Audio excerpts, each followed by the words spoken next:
Good evening, my brothers and sisters. Picture the dawn of a new day. The sun had only just risen above the hills of Addis Ababa. Delegates adjusted their papers. Journalists prepared for another round of speeches that were expected to sound like every other summit before it. Polite, careful, rehearsed. But at 6:30 in the morning, on the 27th of August, history walked into that room. A young man from a landlocked nation, Captain Ibrahim Traoré, stood before presidents and prime ministers, before cameras that carried his words to every continent. And instead of the usual pleasantries, he broke the silence of centuries with one sentence that shook the balance of power. Mr. Netanyahu, you have 48 hours to apologize to Africa, or you will no longer be welcome here. My friends, in that instant, the world gasped. Africa, too long spoken about but not spoken to, found its voice. And tonight, we are going to walk through that moment together, step by step, heartbeat by heartbeat, to understand why one sentence can alter the destiny of a people. If your heart beats for Africa's sovereignty, subscribe now and stand with us, because this journey is not one to be missed. Brothers and sisters, let us step back for a moment. Before the world heard that thunderous ultimatum in Addis Ababa, the fire had already been lit. It did not begin with Captain Ibrahim Traoré. It did not begin in that summit hall. It began in whispers behind closed doors, in a meeting of the mighty nations, the G7. Reports began to trickle out. At first they sounded like rumor, but soon they carried the weight of confirmation. Israel's Prime Minister, Benjamin Netanyahu, had spoken words that were never meant for African ears. He described African leaders as political opportunists, as militantly theatrical in their criticism of Israel's campaign in Gaza. And as if that insult were not enough, he was said to have endorsed harsher debt recovery measures by the IMF, measures that would squeeze African nations even tighter. Then came perhaps the most alarming notion of all, a grand design. The so-called Great Reconstruction 2030 Pact, a Western-backed alliance that could rebuild global order, but one that placed Africa on the sidelines, outside the circle, away from the table. My friends, words can wound. And in Africa, those words spread like fire on dry grass. From Lagos to Johannesburg, from Dakar to Nairobi, commentators denounced the insult. Social media swelled with outrage. Hashtags called for dignity, for respect, for recognition. And yet, in the midst of that storm, Captain Traoré did not speak. For 4 days, his silence puzzled observers. Critics whispered that he was afraid. Opponents suggested he was avoiding confrontation. But hear me now. Silence is not always weakness. Sometimes silence is strategy. He was waiting not for rumors to fade, but for the perfect moment when the eyes of the world could not look away. He chose not the back room, not the press release, not the hasty interview. He chose the stage where Africa had gathered to discuss its future, the African Development Summit in Addis Ababa. And so, the morning came. 6:30, 27th of August, the hall was packed. Heads of state, prime ministers, more than 200 journalists from across the globe. The agenda promised the usual topics: growth, trade, energy, cooperation. But destiny had another script. Captain Ibrahim Traoré stepped forward, calm, measured, unshaken. He looked not only at the audience in the hall, but at the cameras that carried his face to every living room, every cafe, every newsroom across continents. Many expected him to speak of economics, of infrastructure, of security. Instead, he drew a line in the sand. Mr. Netanyahu, You have 48 hours to apologize to Africa, or you will no longer be welcome here. Silence. Thick, heavy, holy silence filled the hall. Delegates shifted in their seats. Journalists froze, fingers suspended above their keyboards. Some leaned forward, desperate to catch every syllable.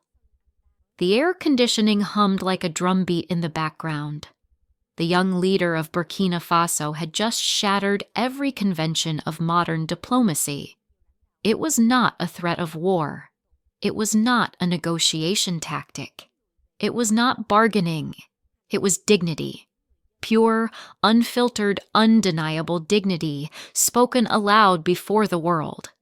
Within minutes, the footage spread like wildfire. In Johannesburg, TV anchors interrupted programming to replay the clip. In Washington, analysts scrambled for interpretations. In Paris and Beijing, journalists rushed to their editors. On social media, the words were cut, remixed, replayed. By noon, the phrase "Africa is not your pawn" had become a rallying cry. What had begun as a leak of insult was transformed into a declaration of sovereignty. What had begun as whispers became a roar. And my friends, that roar would not be contained.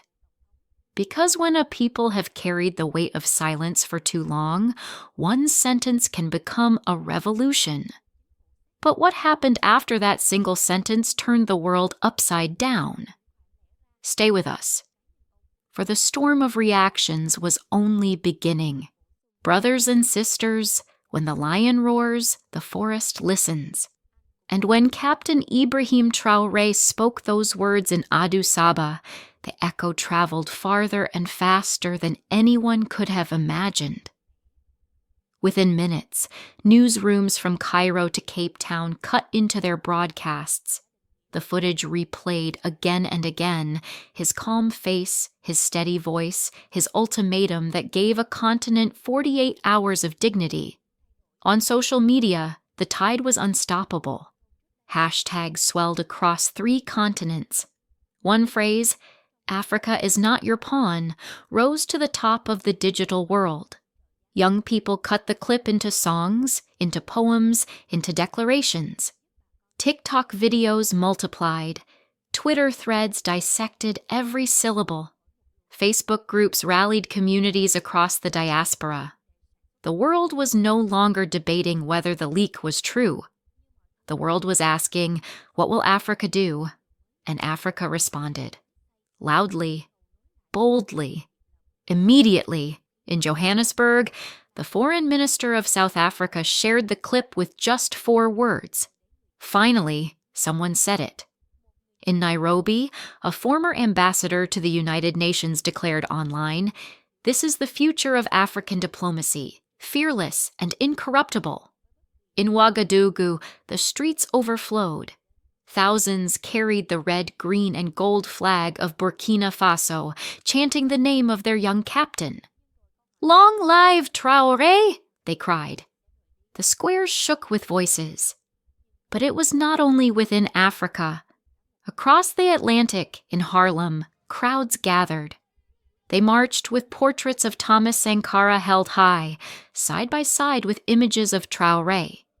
In Kingston, Jamaica, demonstrators raised banners that read, "Respect Africa." In London, the diaspora filled the streets, singing freedom songs that connected their struggle to the struggles of their forebears. And in those chants, in those drums, in those steps upon the pavement, one truth rang out.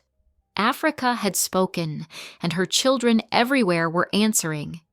Israel, by contrast, remained muted. A brief statement emerged, dismissing the leaked G7 remarks as inaccurate.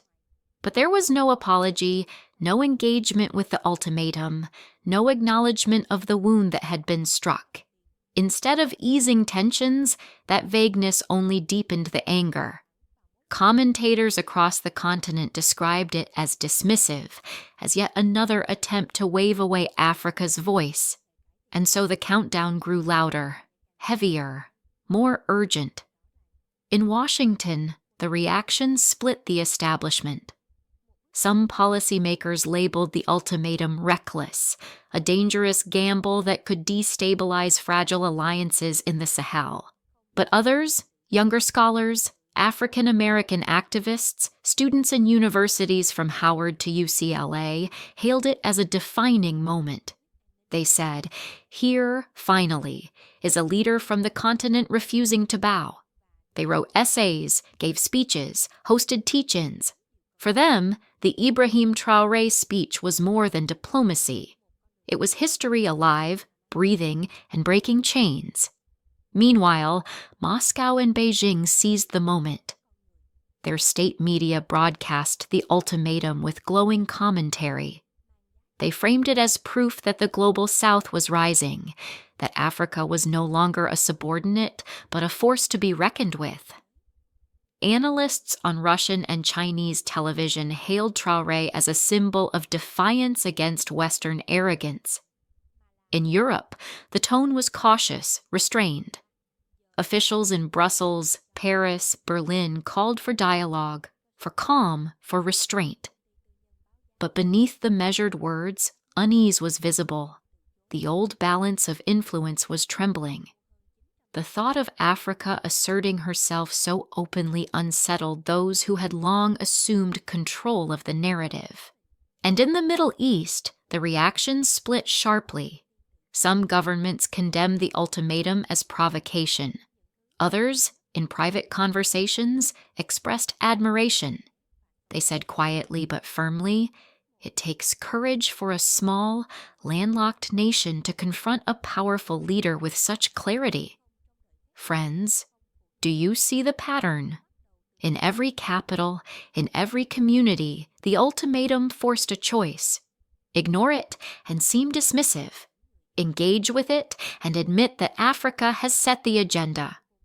Either way, the ground had shifted. For too long, Africa's grievances had been footnotes in global debates. But now, one voice from West Africa had made the whole world sit up and take notice, and notice they did. But the real test, my friends, was not abroad. It was at home, in Burkina Faso itself, where the ultimatum ignited both unity and danger. My brothers and sisters, a word spoken on the world stage can shake mountains abroad, but the deepest tremors are often felt at home. And in Burkina Faso, the ultimatum did not fall on deaf ears. It fell like rain on parched earth. In Ouagadougou, the capital, thousands poured into the streets. Flags waved in the hot Sahel wind. Children painted their cheeks in the national colors of red, green, and gold. Men and women lifted hand-painted signs that repeated every syllable of Traoré's ultimatum. Some carried placards that read, 48 hours for dignity. Others chanted, Africa bows to no one. For a nation often divided by conflict, by insurgency, by political struggle, the sight was extraordinary. For once, differences melted. For once, people stood shoulder to shoulder, united by a common pride. Polls soon confirmed what the eyes already saw. Support for the government rose sharply. For years, military-led rule had been controversial, but now many citizens looked upon their young captain as a man who had restored honor. "At last, someone spoke for us," said a shopkeeper in Ouagadougou. "At last, the world knows Africa is not a doormat." And yet, even in the glow of unity, shadows remained. Opposition leaders, once vocal critics, fell silent during the countdown. Not out of agreement, but out of fear of being branded unpatriotic. Human rights groups whispered their concern. If dissent could be muted so easily, what would that mean for the fragile space of democracy? Analysts warned, popularity won by defiance could vanish if security and prosperity did not follow.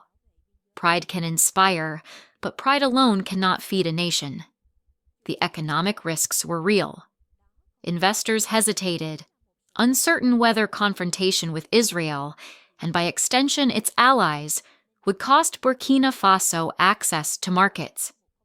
International financial institutions quietly warned that harsher terms could come. The very IMF measures Netanyahu had supported now loomed larger. It was as if dignity had been claimed, but at a price still to be counted. And beyond the borders of Burkina Faso, the ripples spread across West Africa. In Ghana and Nigeria, student unions issued declarations of solidarity.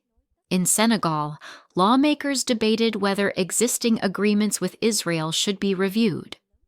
Across the continent, talk shows and editorial pages shifted from trade statistics to questions of sovereignty and respect.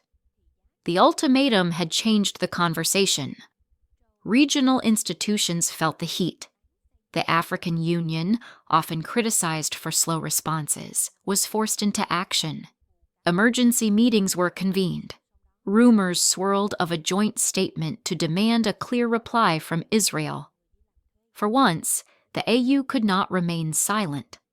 Similarly, ECOWAS, usually focused on economics and conflict resolution, now found itself pulled into a foreign policy debate. Could West Africa, could Africa as a whole speak with one voice? And so, brothers and sisters, the ultimatum became more than a message. It became a mirror. It revealed the fractures of the continent, the hesitations of its institutions, and the longing of its people. It united streets but tested parliaments. It silenced opposition at home but exposed fragility abroad. Some analysts described it as a double-edged sword. On one side, a surge of pride of Africa's sovereignty made visible for all to see. On the other, the weight of expectation and the risk of isolation. Could one nation sustain the burden of defiance alone? Could one man's words carry the weight of an entire continent's dignity? And this, my friends, is where the heart of the matter lies. Because after the chants faded, after the flags were folded, after the square grew quiet again, the question remained. Was this unity a flame that would endure, or a spark that would vanish once the 48 hours expired? So let me ask you, dear viewers, do you believe Captain Ibrahim Traoré's bold stand was an act of courage that will light the way forward? Or was it a dangerous gamble that could leave his nation vulnerable? Share your thoughts in the comments, for this is not just his story. It is Africa's story, and yours as well. But to see the full picture, we must lift our eyes beyond Africa's borders. How did the world powers themselves respond once the ultimatum clock began to tick toward zero? Stay with us. Brothers and sisters, the ultimatum did not end at Africa's shores. Like a stone cast into water, the ripples reached every corner of the globe. And in those ripples, we saw the truth. The world was forced to reckon with Africa's voice. In Washington, the debate was sharp, almost fevered. In policy circles, some called Traoré reckless. They warned that his words could unravel fragile alliances in the Sahel, that Burkina Faso could not afford to stand alone against global powers. Yet in classrooms, on campuses, in communities of the African diaspora, the tone was different. At Howard University, at UCLA, at town halls in New York and Chicago, young African Americans lifted the Ibrahim Traoré speech as a banner of pride. They said, "This is not recklessness, this is righteousness." For them, it echoed the fire of the civil rights era, the unbending spirit of leaders who once marched through Selma and Harlem declaring dignity without compromise. Moscow and Beijing seized the moment for their own narratives. Their state media replayed the footage endlessly, describing it as proof that the world order was shifting. Commentators called Traoré the face of a global South no longer silent, no longer submissive. They praised him as a David standing before the Goliath of Western dominance.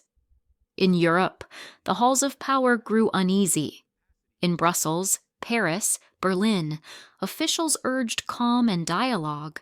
But behind closed doors, analysts admitted that something had changed. For too long, Africa had been treated as a junior partner, a region to be managed, not a continent to be respected. Traoré's words had unsettled that assumption. The balance of influence was trembling. And in the Middle East, the reactions were divided. Some governments condemned the ultimatum as dangerous provocation, but others, more quietly, expressed admiration.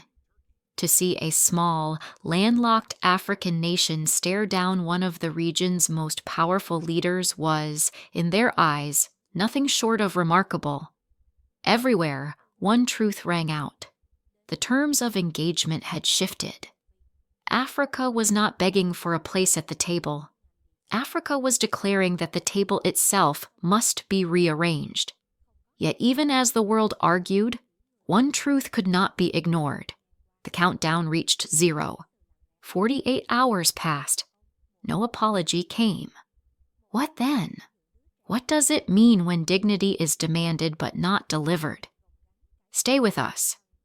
For in the final chapter, we will look to the future, the road that stretches before Africa and her children. Brothers and sisters, the clock struck midnight on the 48th hour. The world held its breath. And when the silence broke, there was no apology. Israel offered no new statement, no gesture of contrition. To some, this was proof that the ultimatum had failed. But to many more, it was evidence that the message had already done its work. For the power of a word is not measured only in the reply it receives, but in the transformation it sparks. Across Africa, leaders began to speak differently. In parliaments from Dakar to Pretoria, lawmakers debated not whether Traoré was right, but whether they themselves were ready to take a similar stand. The vocabulary of diplomacy shifted. Dignity, respect, sovereignty. These words rose higher on the agenda than trade figures or investment pledges. A precedent had been set. A small nation had looked the world in the eye and refused to bow. But with new pride came new challenges. Investors remained cautious, wondering if confrontation would harden into isolation. International lenders whispered about tightening terms. The very economic chains that Africa seeks to break still weighed heavy. Human rights advocates warned, pride without justice at home can curdle into repression. The path forward would not be easy, yet hope endured.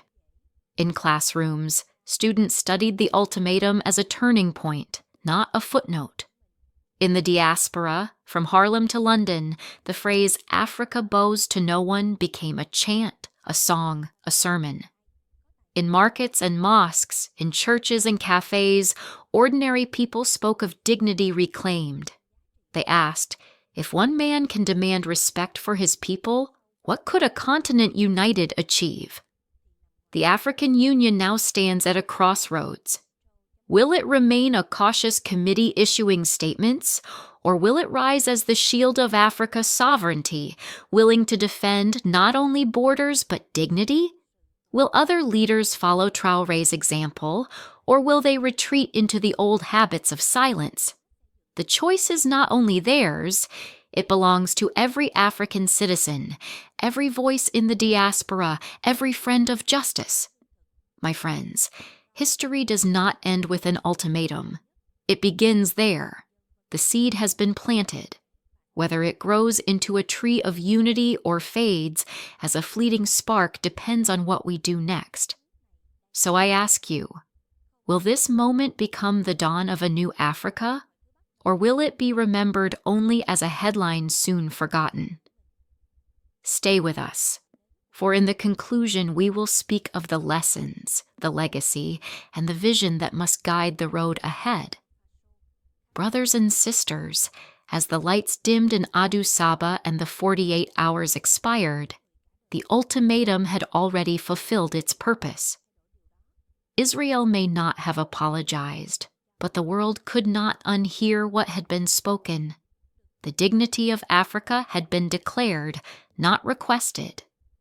From Ouagadougou's streets to Harlem's boulevards, from London's pavements to Kingston's squares, the cry echoed, "Africa bows to no one."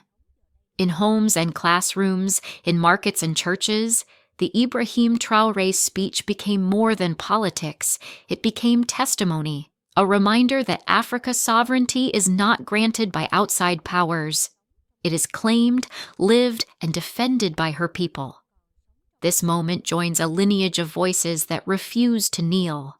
Kwame Nkrumah proclaiming independence, Patrice Lumumba demanding freedom, Thomas Sankara daring to dream, Nelson Mandela declaring justice.